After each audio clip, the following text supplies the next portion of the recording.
Le Cabo Verde se situe dans l'océan Atlantique, au large des côtes du Sénégal. Ce pays, peuplé par 550 000 habitants, fait partie de l'Afrique.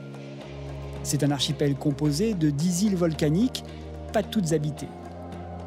Sa biodiversité marine est riche, cétacés, requins, poissons de toutes sortes, crustacés, coraux, mais cette biodiversité est mal connue.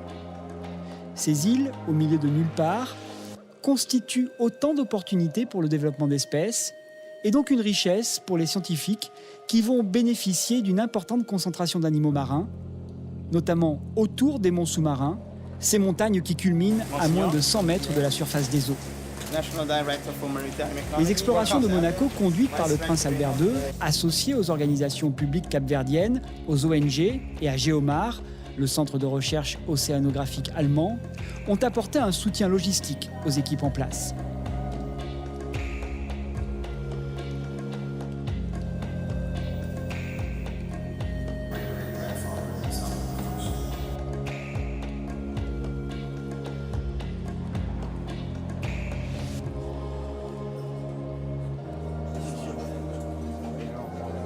Le Cabo Verde tient une place particulière dans l'histoire de Monaco.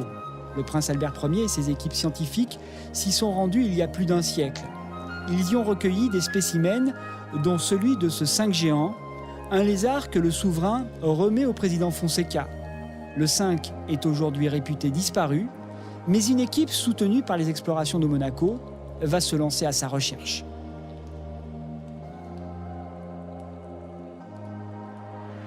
Ici, la pierre est noire, sculptée par le vent et les intempéries. Personne ne vit sur Branco.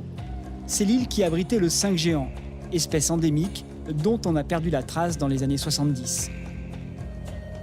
Mais l'équipe composée de chercheurs de l'Université de Porto, du Muséum d'histoire naturelle de Paris et de l'Institut océanographique Fondation Albert Ier part sur sa piste. Ils cherchent des traces de sa présence pour établir les conditions de sa protection.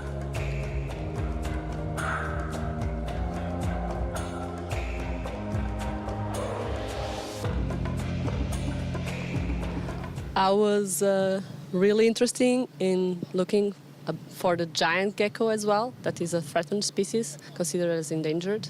And I found a lot, a healthy population with a lot of individuals. But about the giant skink, I can tell you later because I've collected some soil samples trying to find some DNA. And I've set, with the help of Aurelien Miralis from the Natural History Museum, 10 camera trapping.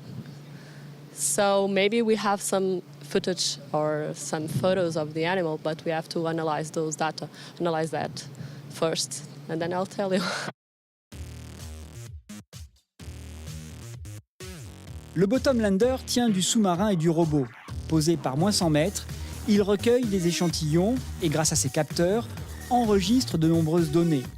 Mais pour le récupérer, il faut une grosse logistique. Can measure the currents all above the lander up to the surface. We have a sensor for oxygen, so to measure the content of dissolved oxygen in the water column. And then additionally we have a sensor for fluorescence, which is a proxy for chlorophyll, which is itself a proxy for biomass. And then we have sensors for temperature and salinity and pressure for basic measurements of oceanographic parameters. The bottom lander was deployed 6 months ago with a German research vessel.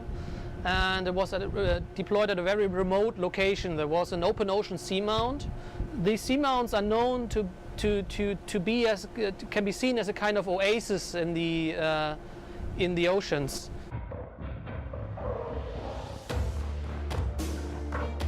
Le Wave Glider est un autre type d'instrument. Il va recueillir des données, mais en surface.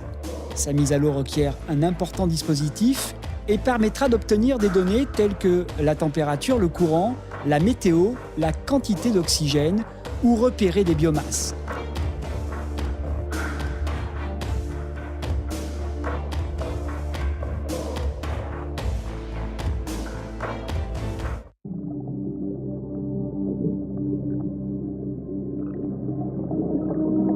Les explorations de Monaco ont réuni les ONG capverdiennes autour du souverain pour évoquer leur travail de fond pour la protection des tortues marines et favoriser la collaboration des membres de ce réseau.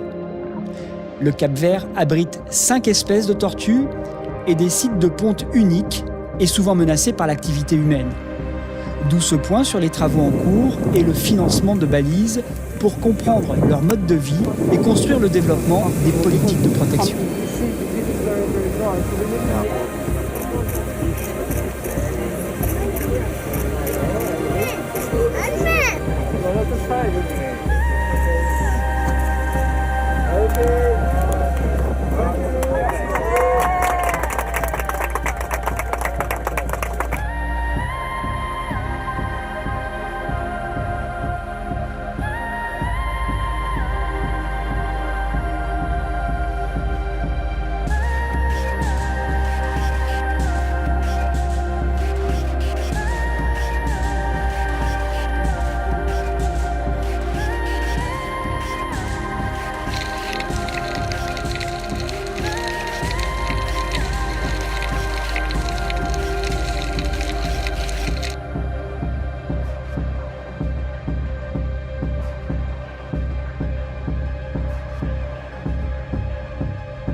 Avec Mar Alliance, pendant 6 jours, plusieurs programmes pour observer, recenser et marquer la faune, en particulier les grands prédateurs, ont été supportés et ont pu s'organiser à partir de la plateforme logistique et scientifique proposée par les explorations de Monaco. Comme pour les tortues, l'effort porte sur la compréhension du mode de vie des espèces pour être en capacité ensuite de proposer les conditions de leur préservation et d'un rapport raisonné de l'homme à cette biodiversité fragile.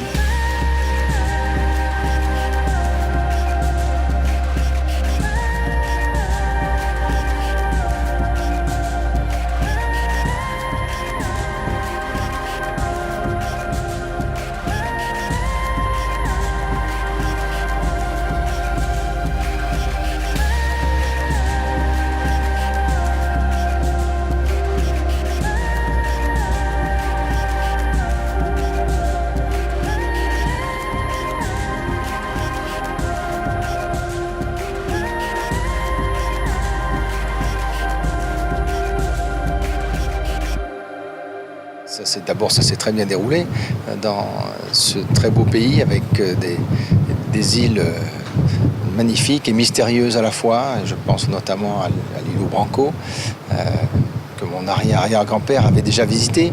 Je crois qu'il y avait un vrai besoin de données nouvelles sur certaines espèces, sur l'eau, sur la température, la salinité, et de tout ce qui peut contribuer malheureusement au phénomène d'acidification de l'eau.